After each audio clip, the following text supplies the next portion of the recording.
Chers amis astronomes, bonjour, bienvenue sur la chaîne Fred l'astronome. Je suis Frédéric Bertoni et j'espère que vous allez bien.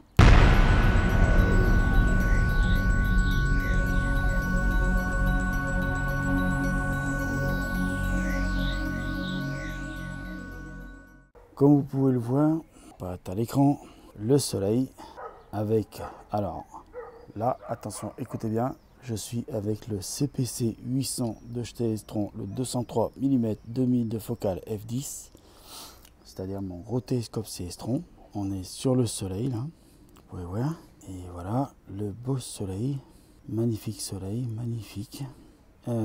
Donc là, je suis aussi avec le Sony Alpha 7S, donc c'est sa première lumière avec le télescope, la première lumière sur le soleil. Donc j'espère que ça vous plaira. Je vais essayer donc plusieurs filtres, comme je le dis dans la vidéo d'avant, une petite vidéo making of. Voilà, donc je vais essayer des filtres pour tester un petit peu le Sony Alpha 7S avec le CPC 800 203 mm de chez Stellestron, pour voir un petit peu ce que ça donne, pour voir un petit peu ce que ça peut changer ou pas changer. Donc ça va être à peu près les mêmes filtres que je vais utiliser avec que j'ai utilisé avec le 150 mm, le petit Stellestron. Voilà, donc on va commencer avec le premier filtre. Je pense que ça va être le filtre jaune Stellestron, tout simple. Alors voilà, je suis revenu avec le filtre jaune. Alors l'ISO est en automatique, hein. Je vous le dis, l'ISO est en automatique parce que j'ai essayé de me mettre à 8000 ISO pour voir. Non, l'image était complètement cramée, donc je préfère laisser faire tout est en automatique, hein. Le DRO, la balance des blancs, tout est en automatique. L'ISO est en automatique. Ce qui n'est pas en automatique, qui est en automatique par défaut, c'est l'obturateur qui est à 1/400 millième. Donc voilà le filtre jaune, ce que ça donne, hein. Je ne vais pas vous faire plus longtemps là-dessus parce que ça ne sert pas à grand chose que je fasse des heures là-dessus. Voilà, parce que surtout que j'ai d'autres filtres à vous faire voir, pour faire voir à peu près ce que ça donne, hein. Donc vous avez compris, moi ce n'est que du partage, rien que du partage. Je vous partage mes tests, je vous partage mes observations. Alors là voilà, je suis retour avec le filtre Bahader UVIR-CUT/L, qui est le filtre IR. Donc voilà, on voit à peu près ce que ça donne, ce que ça peut donner. C'est vrai que ça donne peut-être une image du soleil un peu plus contrastée. Alors il faut peut-être que je fasse un petit réglage comme ceci, voilà. Peut-être un peu plus net. Je vois pas bien la différence moi, avec et sans filtre. Alors faut dire que moi je suis en plein cagnard aussi, hein, donc forcément.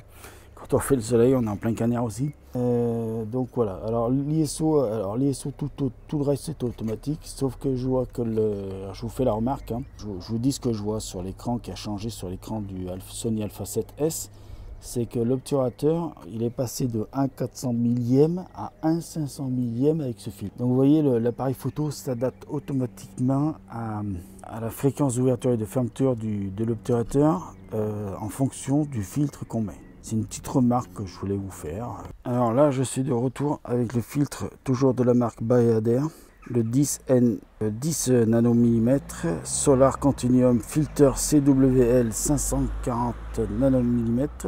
Donc c'est un filtre Spectrum, hein. Donc vous voyez que ça fait le soleil un petit peu en vert, même carrément en vert, hein. Pas dire un petit peu, carrément. Donc je constate que finalement, il est assez net le soleil. Si vous pouvez le voir sur l'image, que le soleil est assez net. Voilà, ça fait un soleil vert. Alors l'obturateur est à 1/50 millième. Vous voyez, ça change à chaque fois, hein. Quand on change de filtre, ça change l'obturateur. Donc là, oui, nous sommes sur un filtre astronomique 1/25e de pouce CLS CCD. J'ai pas mieux d'informations sur ce filtre. Alors c'est un filtre anti-pollution lumineuse, normalement qui est utilisé pour faire du ciel profond. Je me suis dit pourquoi pas essayer, voir sur le soleil ce que ça peut donner. Et alors, vous voyez, tout à l'heure on était à 1/50 millième. Là, on vient de passer à 1/100 millième d'obturation. Voilà, fermeture d'obturation. Donc là, il est bleu. Il est bleu. Alors, je redis la date. Nous sommes le samedi 9 juin. Nous sommes midi moins quart. J'ai su qu'on était midi moins quart. Alors, il y a pas mal de nuages qui arrivent. Il y a de l'orage normalement qui se fait cet après-midi. Et normalement, il devrait y avoir ce soir une possibilité que je puisse ressortir le télescope. Parce que je vais le ranger dans l'après-midi, parce que dans l'après-midi, il s'annonce de l'orage. Donc, je ne vais pas risquer de l'abîmer.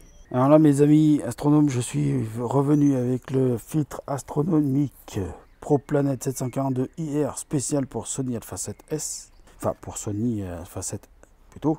Donc vous voyez, c'est le 742 hier, hein, donc vous voyez que le soleil est bleu, tout bleu, magnifique soleil bleu. Donc je vais essayer le dernier filtre, le 642. Hein. Donc là vous voyez qu'avec ce filtre là, on est redescendu à 1,50 millième en obturation. Hein. Voilà, et toujours le reste en automatique, voilà. Alors voilà, là je suis de retour avec le astronomique ProPlanet 642 BPIR pour Sony Alpha 7. Si vous voulez acheter un filtre comme ça, regardez bien, il est compatible avec les Alpha 6000, c'est-à-dire les 6300, les 6500 et tous ces bêtes-là. Regardez bien, voilà. Alors c'est des filtres que j'ai achetés à la clé aux étoiles. Alors c'est du alpha, de la bande alpha, sauf que le problème, il n'est pas fait pour faire de l'alpha sur le soleil. Ça veut dire que même si je prenais ma plus grosse barlow là 5 fois, et j'essayais de zoomer sur le soleil, là, en haut ou en bas du soleil, peu importe, sur un bord du soleil, je ne ferai pas des protubérances. On ne les verra pas les protubérances. Parce qu'il faut un matériel spécifique pour ça. Voilà, donc ça c'est dit. Les matériels spécifiques pour le moment, je ne l'ai pas. Et ce sera peut-être, je sais pas, on va voir l'année prochaine, on verra bien. Alors voilà mes chers amis astronomes, j'étais ravi de vous faire cette première vidéo de l'année avec surtout le CPC 800 de 203 mm de chez Celestron et bien évidemment avec le nouvel APN Sony Alpha 7S. La combinaison des deux, ça donne ça et je suis vraiment pas déçu, vraiment pas. Je suis vraiment très content de tout ça, de tout ce matériel. Alors bien évidemment, n'oubliez jamais le filtre à l'ouverture du télescope. Je ne le répéterai jamais assez. Donc je vous dis merci de m'avoir écouté. Je vous dis à bientôt. Prenez soin de vous. Mettez l'œil à l'oculaire parce que là où il y a plein de choses à voir. Et prenez soin de vous et bon ciel et ciao.